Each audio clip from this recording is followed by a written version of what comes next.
Did the church cover up for an alleged child abuser, enabling him to move to Zimbabwe and start all over again? John took part in the activity. He was certainly standing near the gate, completely naked. He certainly went into the pool.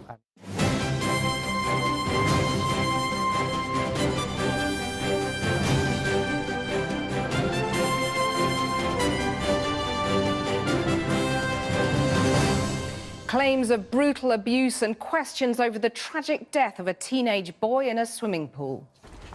That's an entirely different thing. It was a very unfortunate drowning incident, yes. Good evening. Last night we revealed the story of John Smythe, accused of savagely beating boys from Winchester School. But after the alleged crimes, was there a cover-up? 2 years after one boy bravely spoke out, Smythe, barrister, evangelical Christian and colleague of the Archbishop of Canterbury, was allowed to start a new life in Zimbabwe. Tonight we reveal that similar allegations dogged him there. But could their suffering have been avoided if the church had reported him to the police at the time? Also tonight, Donald Trump imposes sanctions on Iran and starts rolling back key banking regulations imposed after the financial crash. Theresa May, meeting EU leaders in Malta, defends her close relationship with the US president, even though her European counterparts aren't so keen.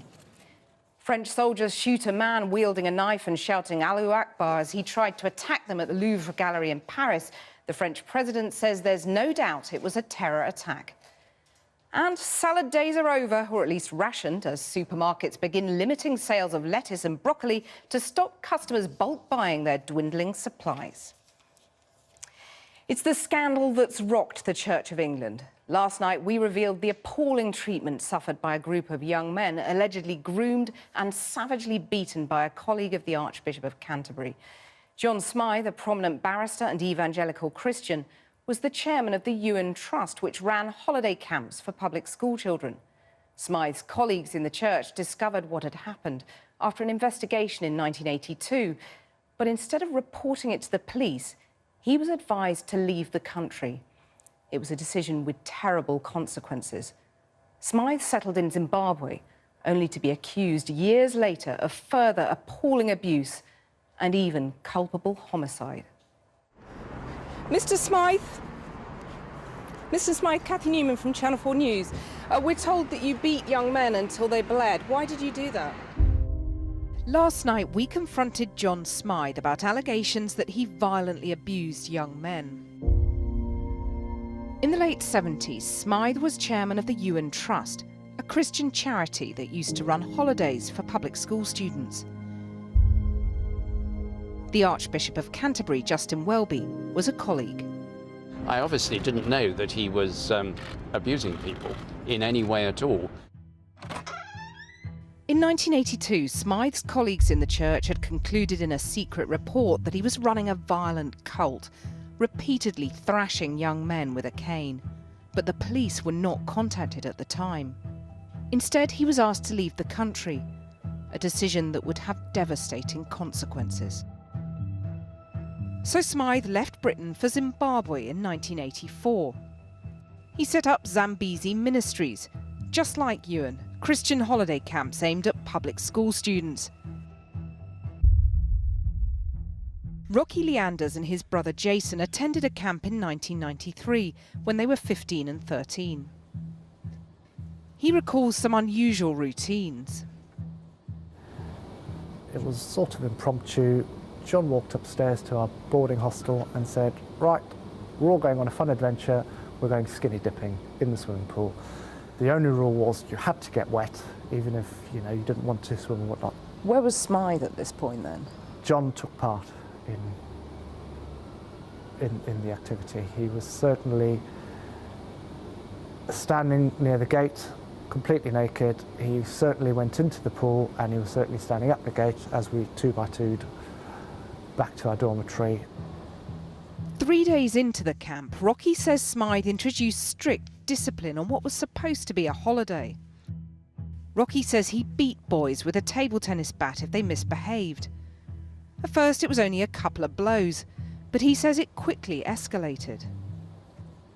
one or two occasions, and certainly not on me, but witnessed by me, John broke a table tennis bat administering the punishment. So you've got to whack a 15-year-old pretty hard to break the handle off of a wooden table tennis bat, you know, just a bog standard table tennis bat. So you saw that happening? Definitely. When Rocky's mother saw the bruises on her sons, she contacted a lawyer. He identified a further 3 alleged victims of Smythe, and he made the most shocking discovery. Just months before the Leander brothers had gone on the camp, a 16-year-old boy had died on a Zambezi holiday.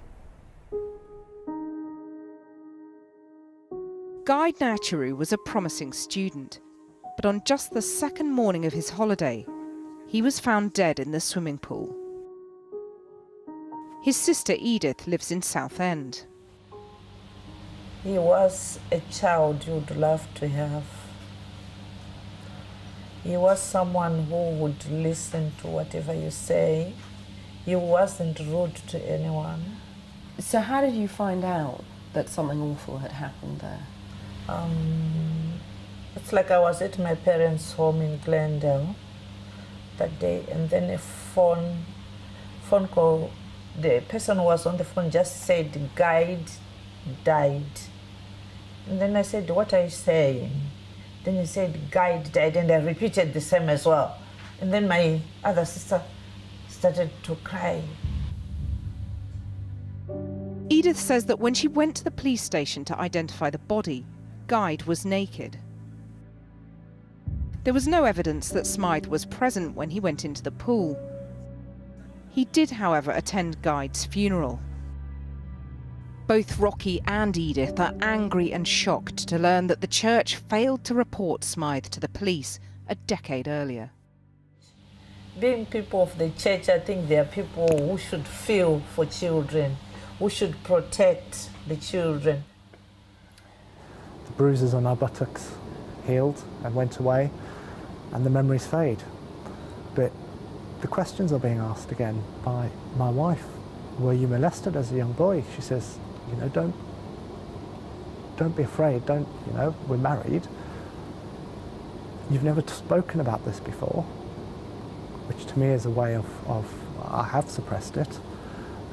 You've never told me about this. You can tell me the truth. The fact that senior people in the Church of England knew about Smythe, and by all accounts, had they taken action, this would have been completely avoidable. I find it's reprehensible, it's horrendous. By 1997, it looked as if justice might finally catch up with Smythe. He was charged with culpable homicide for Guide's death and further counts related to the treatment of other boys. But the case collapsed after it was revealed the prosecutor had a conflict of interest. When we tracked down Smythe, he denied playing any role in Guide's death. And then in Zimbabwe, a 16-year-old boy who attended the camp that you ran was found dead at the bottom of the swimming pool. That's an entirely different thing. It was a very unfortunate drowning incident, yes. So why did you leave the country? I've written a book about it because God called us to Zimbabwe. That's why we left the country. It's nothing to do with the other thing. Having avoided a trial, Smythe left Zimbabwe for South Africa, where he lives today, and where he continues to trade on his history as a QC and judge. I'm John Smythe. I'm the director of JASA, as we call the Justice Alliance. He founded the Justice Alliance of South Africa, which campaigns for family values. While Smythe built himself up in respectable South African society, events back in Britain were about to resurrect the scandal. A head of steam is building behind claims that Sir Jimmy Savile sexually molested a string of underage girls. The Savile revelation sparked a national debate about historic abuse. That prompted one of Smythe's alleged victims to contact the church to ask for help. His complaint found its way to the Titus Trust, which had taken over most of the activities of Ewan. A key figure in Titus was Reverend David Fletcher, the very man who had run Ewan for decades and who was ultimately responsible for not reporting Smythe to the police back in 1982. We've seen extensive correspondence between the victim, the church and Titus Trust. It appears Titus was reluctant to help the victim. They insisted they were entirely separate from Ewan. They weren't responsible and they wouldn't pay for counselling. Instead, the victim was told that 2 anonymous donors would fund 10 counselling sessions. But we can reveal that one of the donors was none other than Reverend David Fletcher, who has repeatedly refused to answer our questions. Titus was now in crisis. They contacted their insurers to check if they were covered for a claim from an abuse victim. They also called in this man. Andrew Grayston is a PR advisor who specialises in helping Christian organisations. He says Titus weren't keen on his advice. They were very worried about their reputation because they work in very high-profile public schools. Many of them are leaders in the Church of England, and in fact many of them are leaders in the part of the church that is campaigning against equality for LGBT people. So this wasn't going to look good at all for them. So after you'd read all the details, you'd had all the material, what did you then propose to the Titus Trust? Well, I said to them that they should make a full investigation of everything that had happened. They should bring in somebody independent to do that job for them and get to the bottom of it all, that they should cooperate with the police and with other relevant authorities, and that if eventually they should tell the story and make it known. They're very big on repentance being part of Christian discipleship, and I thought that there was serious repentance and change to be done here. But Titus Trust didn't hold an independent investigation. By this time they were in touch with their lawyers, who warned them that their handling of the Smythe affair was potentially very damaging. I've seen a copy of that legal advice. It says that the Titus Trust's failure to inform the police about Smythe was a serious breach of its duties and responsibilities. The lawyers also tell Titus that the Reverend Fletcher's decision to pay for a victim's counselling may be seen as a way of covering up the past. The letter also recommends that Titus make a full report to the police. And it was only now, after taking legal advice and more than 3 decades after they first learnt of the allegations, that they finally did just that. We put all this to the Titus Trust. They insisted Ewan was a separate legal entity. They admitted the allegations were very grave, but declined to apologise to any of the alleged victims. And they were adamant that they'd handed all the evidence they had to the police when they found out about the abuse claims in 2014. The police disputed that, saying they didn't have enough information to progress their inquiries. Tonight we understand some alleged victims have already contacted the police. Well, earlier today I sat down with one of John Smythe's alleged victims, whose story we told in our first film last night.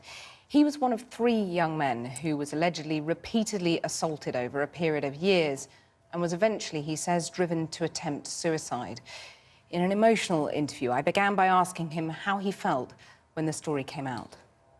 Definitely more relief than anger, and I could only relate it to how I imagine someone who has been wrongly imprisoned for 40 years must feel as they walk away from their cell towards freedom and a new life. That's how it feels. It's a little bit, I'm making that walk now. And obviously, as part of the film last night, we heard about the Archbishop's really quite extraordinary apology. Did that feel right to you?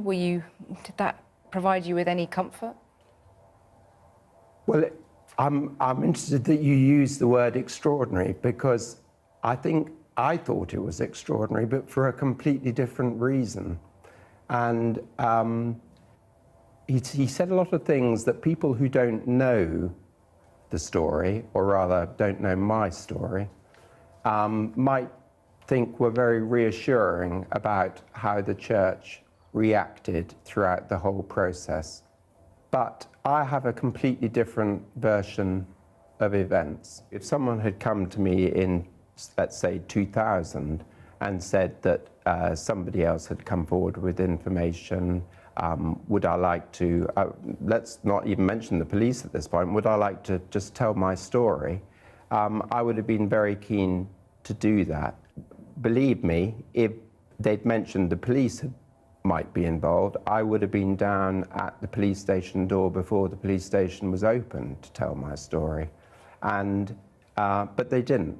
And I know from talking to other victims, this is a universal experience that none of us were contacted by the church. So when Reverend Fletcher said yesterday that he was protecting your confidentiality and that he had decided not to report to the police for that very reason, what did you think about that?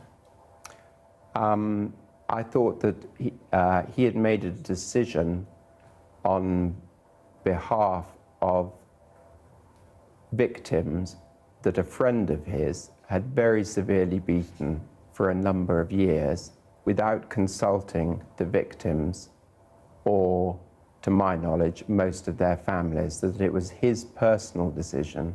And my interpretation would be that he wasn't protecting the victims, he was protecting himself and the institutions that he represented. The Titus Trust has told us that they handed all the information they had to the police. This is where the story gets interesting, because if that is true, then either the police were provided information, a huge wealth of information, and didn't act on a single iota of it, or Titus never presented that information to the police, or certainly never presented the information that they're saying that they presented to the police. And are you confident now that justice will be done? From my own personal perspective, just having the truth out there is justice. I think in relation to John Smythe himself, I think, ironically, only God can properly judge him. Personally, I don't believe in God anymore, but if there was a God, I'm hoping that he will face him one day. I don't think earth can find a judgment that actually will mean very much to him. How many alleged victims do you think will go to the police now that this investigation is live? It's certainly double digits. I would guess it's probably around 12 or 13. And just finally, we did hear this apology from the Archbishop. I thought it was extraordinary. You thought it was extraordinary for a different reason, you said. What would you say to the Archbishop now about what happened to you and what you want the future to look like? I would like him to have a second opportunity to, first of all, take himself away, think very carefully about the words he has already said, and then to come back and tell us the words that I think inside he must feel impelled now to say. I think this program is, to me, all about truth. And I think he has a responsibility to the victims to come forward and tell the whole truth about every aspect of the church's involvement and knowledge of what went on in 1982 and earlier. Thank you very much for joining us. Thank you. Thank you for making the programme. And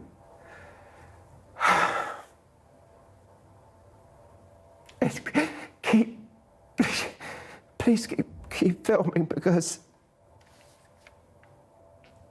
although people may think that I'm upset, it's a huge relief to know that on my own behalf and my immediate family, and the other victims and their immediate families that we've finally had the opportunity for someone to come and say to us, tell us your story. Thank you. One of the alleged victims talking to me earlier. And of course, if you've been affected by any of the issues we've discussed here, then please do go to our support page, which is channel4.com/support. And if you'd like to contact us about this story, please email us at c4investigations@itn.co.uk. And later, we'll be speaking to the Bishop of Buckingham about the impact all of this has had on the church. Now, Theresa May has promised her European counterparts that Britain will stay a reliable partner after Brexit had talks in Malta ahead of a European Council summit. And she defended her decision to cement a close relationship with Donald Trump after other EU leaders expressed their concerns about his more controversial policies, insisting she had secured his 100% commitment to NATO. Our Europe editor Matt Fry reports. They had journeyed across the open seas in search of the promise of Europe, political stability, economic prosperity, and above all, certainty.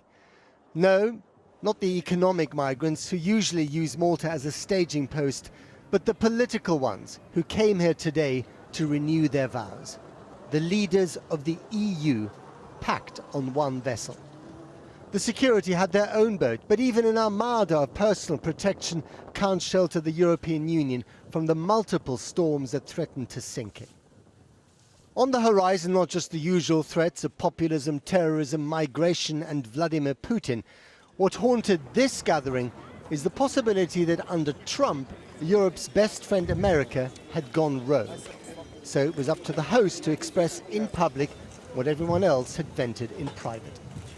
Obviously, there was concern amongst the EU 28 on some decisions that are being taken by the new US administration and also some attitudes that are being adopted by the said administration.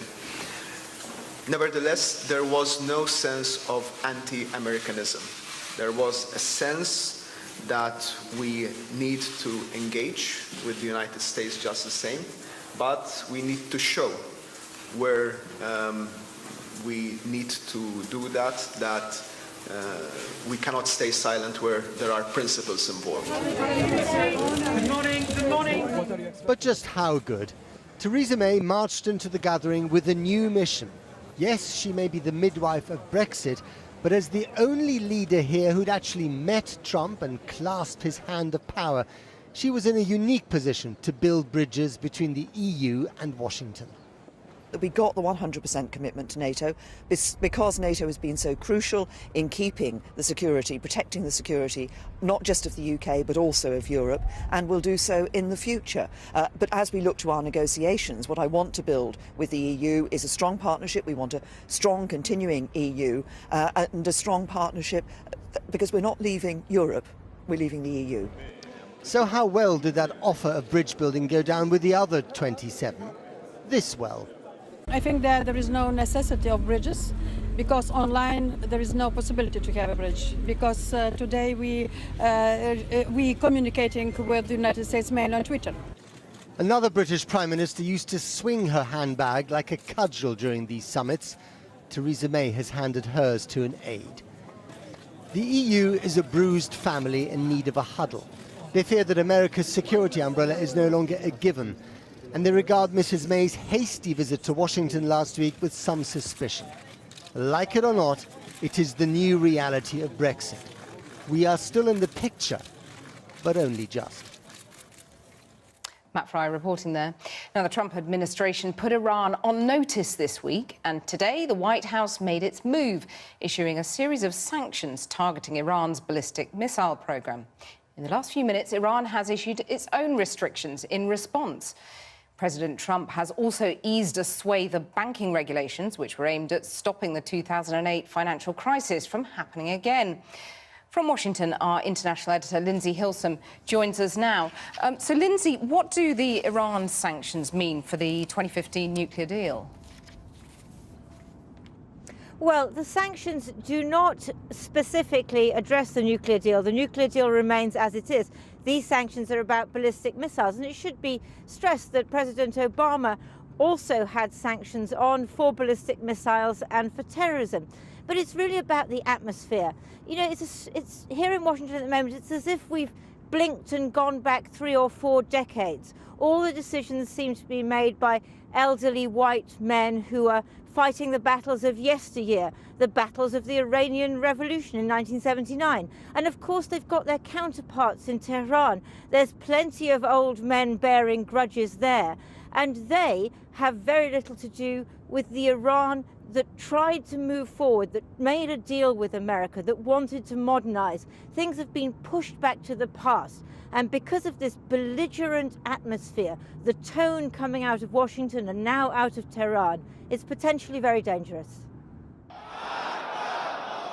The old slogan, "Death to America," formulaic, meaningless to modern Iranians, and given new life by Donald Trump, who today imposed further sanctions for missile tests the Americans say defy a UN resolution.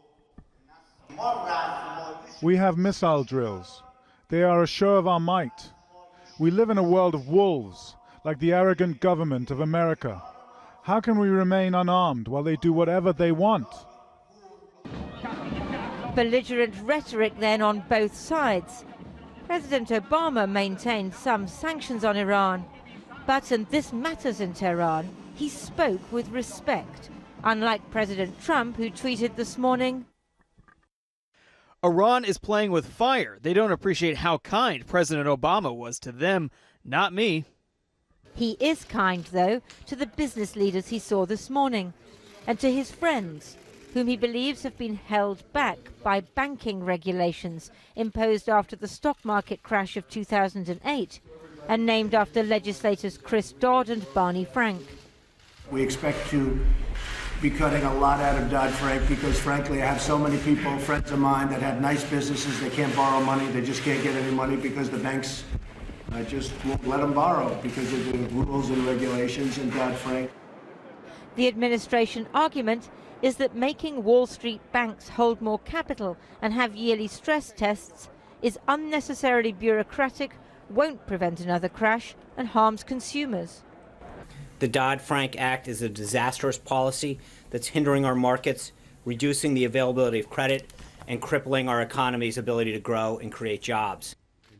President Trump also signed an order that allows pension advisors to profit from the products they recommend, whether or not they're best for the client. More loosening of the rules that he says will benefit consumers. Well, Lindsay, the message to Iran isn't the only White House message that people are talking about today, is it? No, that's the serious business of the day. But Kellyanne Conway, who is one of the most vocal of President Trump's aides, she's been out there talking about terrorism and the travel ban that's stopping people from 7 Muslim majority countries from coming here.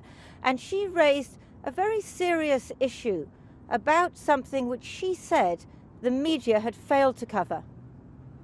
I bet there was very little coverage. I bet it's brand new information to people that President Obama had a 6-month ban on the Iraqi refugee program after 2 Iraqis came here to this country, were radicalized, and they were the masterminds behind the Bowling Green massacre. I mean, most people don't know that because it didn't get covered.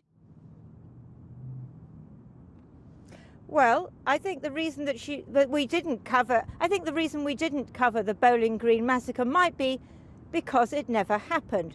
There was no Bowling Green massacre. What there was were 2 Iraqis who had been allowed to come into this country and who were found to have killed Americans or attempted to kill Americans in Iraq. And it was a success. They were locked up. They're still locked up. The Bowling Green massacre, well, we all missed it. But Kellyanne Conway said it was an honest mistake, one any of us might have made. Thank you, Lindsay, for clearing that up. Now, soldiers in Paris have shot a man wielding a knife who attacked them near the Louvre Museum, shouting Allahu Akbar as they tried to fight him off. Another person was arrested at the scene who authorities said was acting suspiciously. The French president said there was no doubt that it was a terror attack, as Diana Magnet reports. On the ground in this photo, a man who moments before had attacked this group of soldiers with a machete, yelling "God is great" in Arabic. Shot 5 times and badly wounded after he was stopped from going through a security checkpoint. This at 10 a.m. this morning in the shopping complex at one of France's premier tourist spots, the Louvre Museum, already at that time filled with visitors. My first impulse was to call my colleagues and say, let's get out of here. We saw people running, people falling over, standing up again, so we all came out and still didn't know what was going on. But we could hear the shots. Those were really shots being fired. One of the 4 soldiers on patrol received a minor head injury in what the French president has called a terrorist attack. We must honour the courage and determination and the reaction of those soldiers, and at the same time underline the efficiency of the Sentinel operation, which protects our fellow citizens. Inside, the 1,000 or so visitors were rushed into the more secure rooms without windows as the museum went into lockdown. They were let out a few hours later, but the gallery stayed shut for the rest of the day. A lot of the young children and girls were crying. There were young girls that were crying. They were very scared. They were scared, but we were not scared. Hey, I'm 73 years old. I've lived through a lot of it. And the French have had to live through a lot of it in 2 years of terror attacks which have claimed more than 230 lives, all staged by so-called Islamic State. Initial reports suggest the suspect here was an Egyptian national in France for just a few days. Not a country on Donald Trump's travel ban list, though that didn't stop him from tweeting. France on edge again, he said, "Get smart, US." Tonight, the suspect is in hospital as police carry out several raids on properties across the French capital. Diana Magnet reporting. Well, let's return now to tonight's main report and our continuing investigation into allegations that the leading evangelist and barrister John Smythe assaulted young boys at his home. Then, 2 years after the church learned of the claims, he was allowed to move to Zimbabwe and start a new life. Similar allegations emerged there, and years later, Smythe was accused of more appalling abuse and even culpable homicide. Well, I'm joined now by the Bishop of Buckingham, the Reverend Alan Wilson. Bishop, we heard from one alleged victim earlier in the programme who said that he wasn't satisfied with the response to this scandal so far from Archbishop Welby. Are you satisfied with what you've heard from the Archbishop? Well, I think he's said all that he can personally about his involvement in it. He was very young when all this happened. But the aspect of the thing I find really much more disturbing is not so much about the Archbishop personally. These camps and this man's activities had extraordinary influence among senior evangelicals in the Church of England of my generation. Pretty much everybody who was anybody in the leadership of sort of public school Anglican evangelicalism had something to do with John Smythe's operation. And I think that raises all sorts of disturbing questions. But I think the Archbishop said what he can personally about it, and I accept that. But I think the bigger question is what lies behind it, really, about the mentality of these people who have been immensely influential in the Church of England. So if he was that influential, why did it take so long, in your view? You know, 1982, this report in graphic detail sets out the allegations of abuse. Then it's not until 2013, the Archbishop says, that he was made aware of it and then he understood the police got involved. Well, on one level, I find it extraordinary because the offences we're talking about were not some arcane kind of sex offence. I mean, Offences Against the Person Act would cover them. I should just say alleged offences. Yeah, but I mean, if they happened, they were certainly criminal by any standard, really, of decency. But, of course, the theology that these people bring to the table very often has an element of violence and a sort of nastiness in it, a kind of element of punitive behaviour. God is seen as this punitive figure who is somehow out to get people. And I suppose it does blind people to what's going on in front of them sometimes. When there is that kind of violent, basic theology.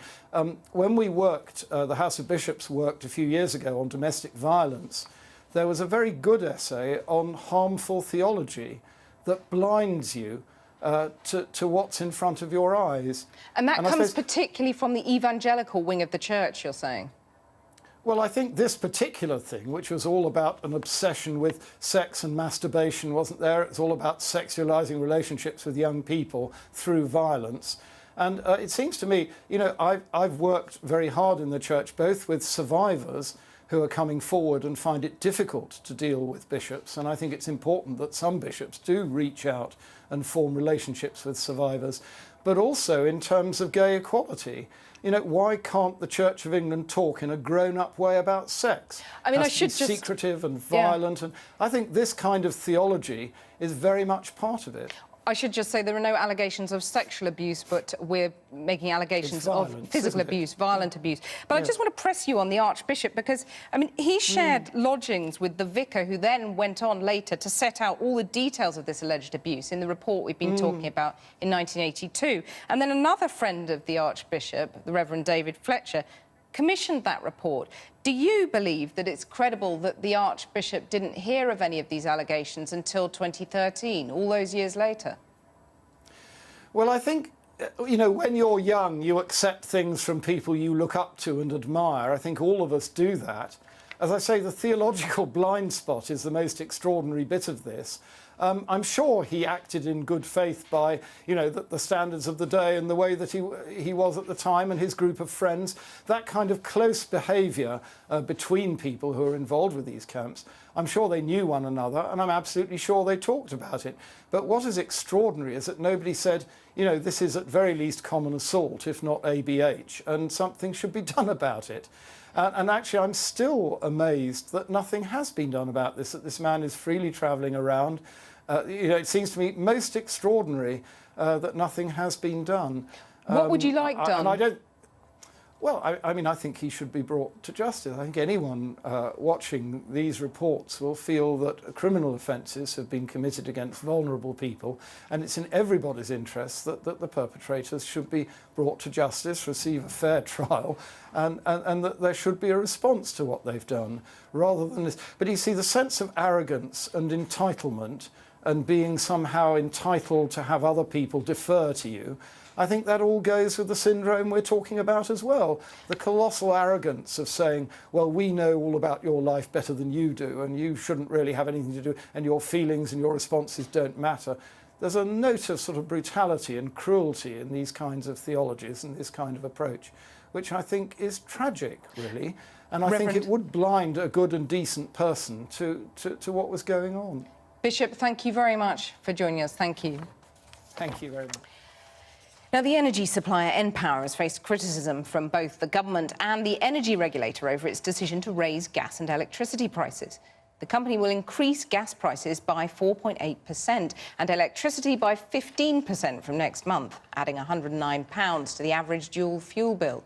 The government said it was concerned by the move, while the regulator Ofgem said the company had to justify the decision to its customers. npower said half of those customers on fixed deals would see no impact, and its retail business currently makes a loss. Now, cancer rates are set to rise 6 times faster for women than men over the next 20 years, as data from Cancer Research UK shows cases of ovarian, cervical and oral cancer could increase the most. Smoking and obesity are partly to blame for the rise. Charities have also criticised a recommendation by the health watchdog NICE, saying a drug which stalls the growth of breast cancer should not be routinely funded by the NHS in England. Kamian Zeram reports. Vicky Orvice was diagnosed with incurable breast cancer a decade ago. But cutting-edge treatment hasn't just kept her alive, it's kept her well enough to stay in work. She's travelled the world as a renowned sports journalist. But who knows where she'd be without the very latest medication. A few years ago, Vicky was selected to help trial an experimental drug called palbociclib. The impact was immediate. Within 2 months, my tumour had shrunk. It might have been less, actually.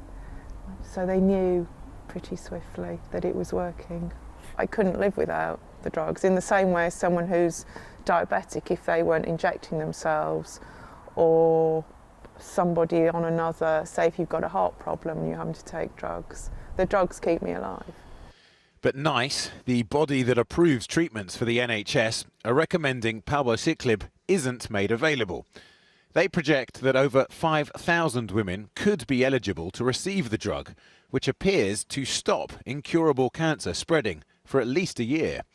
But at nearly £80,000 per patient, NICE says it's just not cost effective. The current standard treatment costs 20 pence a day. New figures released today by Cancer Research UK suggest cancer rates in women are rising. Over the next 20 years, they project they'll go up by just over 0.5% for men, but over 3% for women. By 2035, it's estimated there'll be another 4.5 million women diagnosed with cancer. Last week, the House of Commons debated the most common type, breast cancer. MPs urging NICE and the drugs companies to work together and make so-called last resort drugs, like palbociclib, affordable for the NHS. These drugs do brilliant things for people.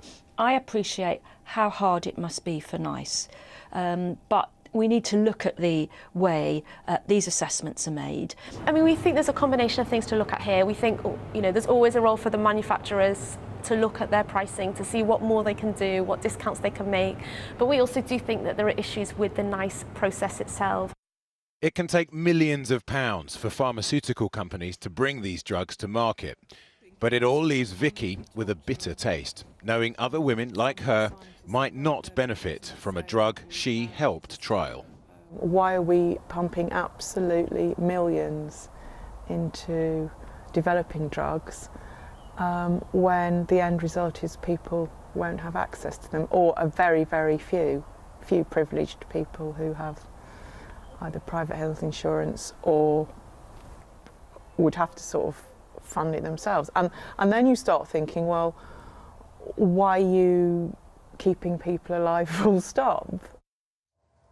Kami and Zeram reporting there.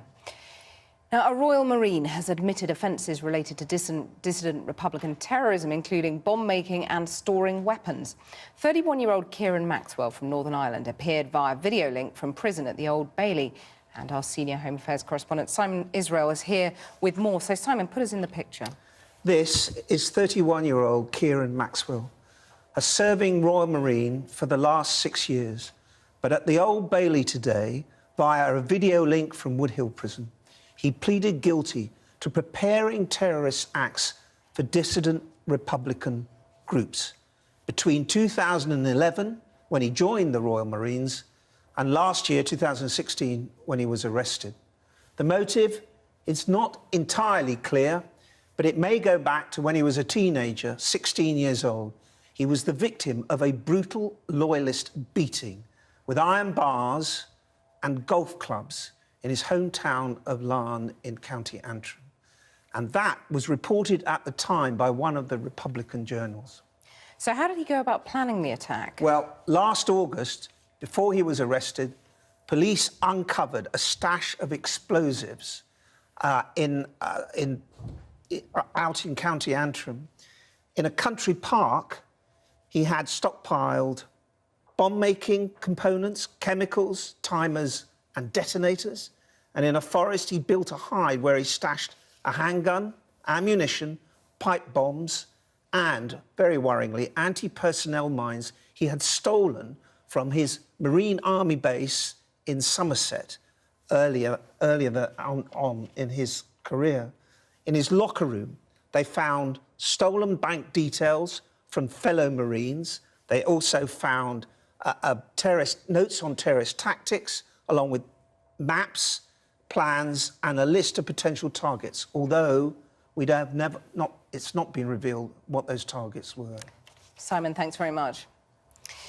Now, security forces in Myanmar have massacred villagers and carried out mass rapes of Rohingya Muslims, the UN has declared, in what could amount to crimes against humanity and ethnic cleansing. The UN Human Rights Chief said the Rohingya had been subjected to devastating cruelty. The authorities in Myanmar, also known as Burma, have now promised to investigate. And just to warn you, this report from our correspondent Kieran Jenkins does contain some distressing testimony and images. A few snatched, blurry images about all the world has seen of the alleged horrors in Western Burma. If only we could see what they saw. Rohingya Muslims in this Buddhist majority country report being shot at randomly.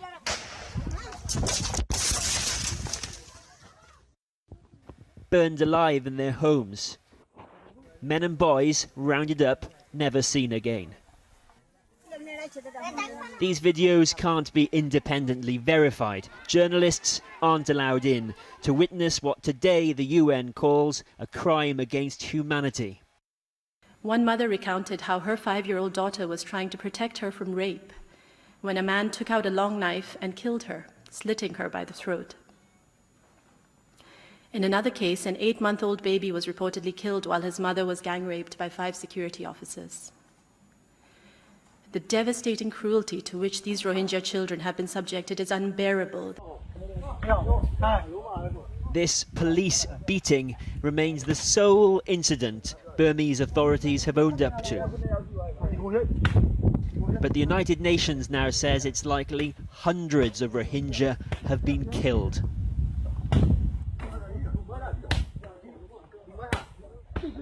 Who knows what has become of these men? The 66,000 who fled to Bangladesh, the UN says, are mostly women and children. They report murder, rape, kidnapping on an unprecedented scale. This woman spoke to Channel 4 News in December. They came at 8 a.m. and hacked my husband to death. I witnessed this. They hacked him with a long knife. Now I have nothing. So what did Boris Johnson say when he met in the last fortnight with Aung San Suu Kyi, one-time Nobel Peace Prize winner for democracy and human rights, now de facto leader of a country said to deny the Rohingya either?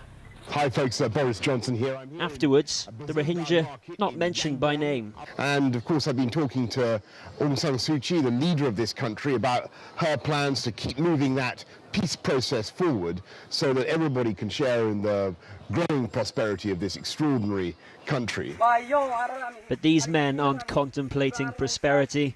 They're Rohingya rebels who say they're defending their people. Burmese authorities say they're linked to foreign jihadists. It was their attacks on Burmese security forces that led to the state's ruthless and continuing response. The UN says that amounts to ethnic cleansing. Extraordinary, yes, but for its apparent brutality and disregard for human life.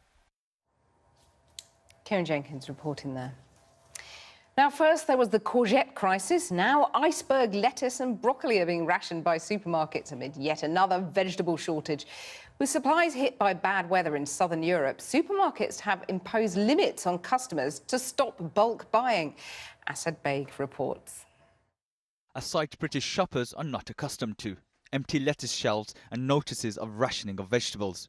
These photos were posted on social media by customers who were faced with just that. Some supermarkets say they're rationing iceberg lettuce and broccoli because of terrible growing conditions in southern Europe. The problem is Spain. It produces 80% of Europe's fresh salads. Unprecedented snow and rain have cut the harvest by up to 50%. The situation is very bad. It has been the worst weather pre-Christmas and after Christmas in Spain for 30 years. The rationing is not to ration it for everyday shoppers. The rationing is to stop hospitality businesses, restaurants, wholesalers, local greengrocers going in and buying trays, which until relatively recently it was possible to do, and obviously they were clearing the shelves. However, not everyone is experiencing shortages. The boss of this organic distributor in London says they're not affected because they work differently to major supermarket chains. We're about brilliant relationships with our producers. We make sure that they always get 3/4 of the retail price. That's about twice as much as they get from a supermarket. So when there is a weather shock like this, we can better absorb it. He also thinks that the change in climate means that distributors need to change the way they work. Anybody who's paying any attention will have noticed that weather has become more volatile over recent decades, and now it's for us to think of ways to give people consumer solutions that are actually better for the planet. Well, you can still buy lettuce at the supermarket in southeast London, although there weren't a lot left. But many fear with the continued impact of climate change, we could see more of these shortages in the future. Didn't surprise me that the weather's been really bad. and you know, it means the prices are going to go up. We're spending too much money renting stuff from abroad. We shouldn't be buying it anyway, it's out of season. Last month it was courgettes, now it's broccoli and lettuce. According to suppliers, the veg shortage could last until April. With potentially less vegetables available on supermarket shelves, it could force customers to turn to alternative suppliers to get out 5 a day. After the break, the young music scholar frightened to leave the US. Mariella Shaka's Syrian passport means she's affected by Trump's travel ban, and her fiancé can't fly out to see her either, even though he's lived in London for years.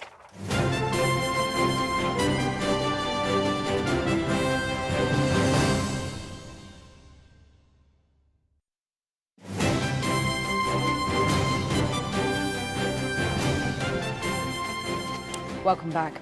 Now, violinist Mariella Shaka fled Aleppo for America in 2013. Now studying in Chicago, she fears leaving the country in case she isn't able to return. With her fiancé living in London, their wedding plans are now on hold. Here is her story, in her own words, featuring the DePaul University School of Music Orchestra playing Sinfonia Concertante by Miklos Rozsa.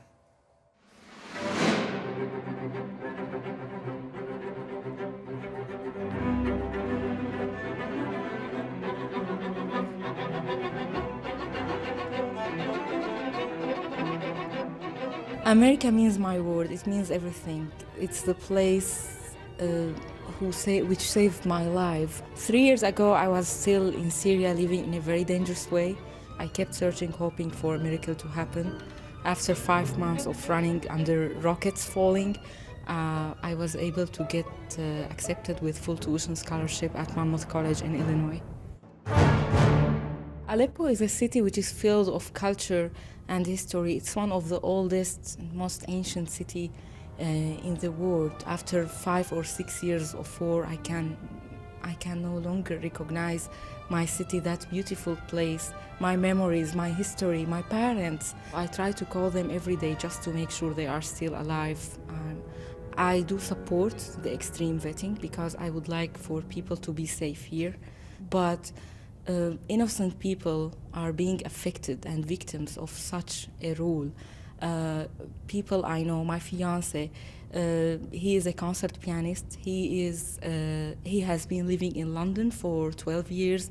He just applied for the naturalization. He was going to audition here for the doctorate of music performance. He applied, he paid for the visa fee. He just got an email from the embassy that they no longer want people from Syria to come, even with British citizenship soon.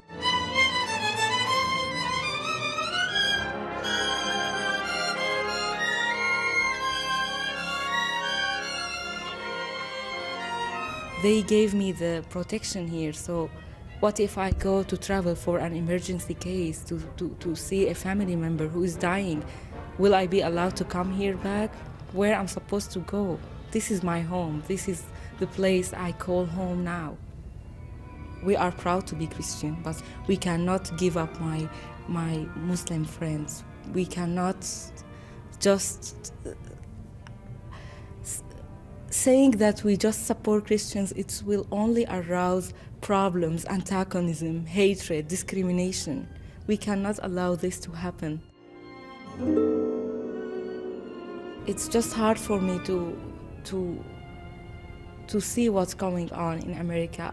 I would like to say that we are not a burden. We are people who have fled terrorism. We are not going to do anything bad in this country. We are here to invest and be ambassadors for our countries in our new home, America.